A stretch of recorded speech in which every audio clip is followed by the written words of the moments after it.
And today in the 89th Texas legislative session, we got our first look at how lawmakers want to spend your tax dollars for the next 2 years. We got our first look at both the House and the Senate versions of the budget, and we're seeing the top priorities for Republican leaders are cutting property taxes and funding private school vouchers. KVUE's Malia Masamoto is live at the state capitol with more on those proposals. Quita, Brian, a balanced state budget is actually the only thing lawmakers are constitutionally required to pass during the legislative session. Now, over the next few months, both chambers will hash out the details, reconcile the differences, and send a final copy to the governor. Now, Speaker of the House, Dustin Burrows, said the House's budget is substantially identical to the Senate's.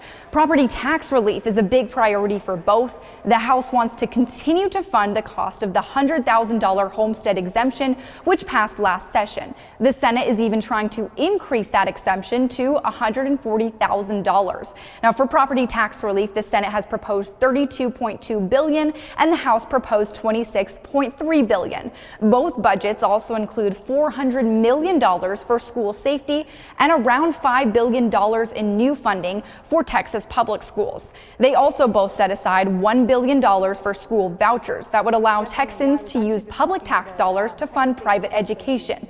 Senator Carol Alvarado, a Democrat from Houston, says it's critical that funding for public school doesn't get tied up with partisan politics about vouchers like it did last session.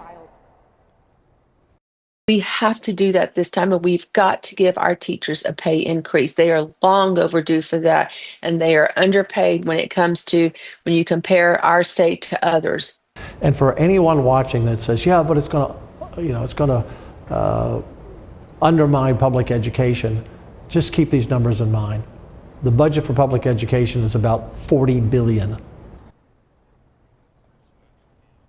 Other big investments in both budgets include $6.5 billion to secure the Texas-Mexico border, $2.5 billion for water infrastructure, and $509 million in the Senate budget for emergency preparedness. Now, the Senate Finance Committee has several meetings planned between now and February, with the first one coming up next Monday. Reporting live from the Capitol, Malia Masamoto, KVUE News.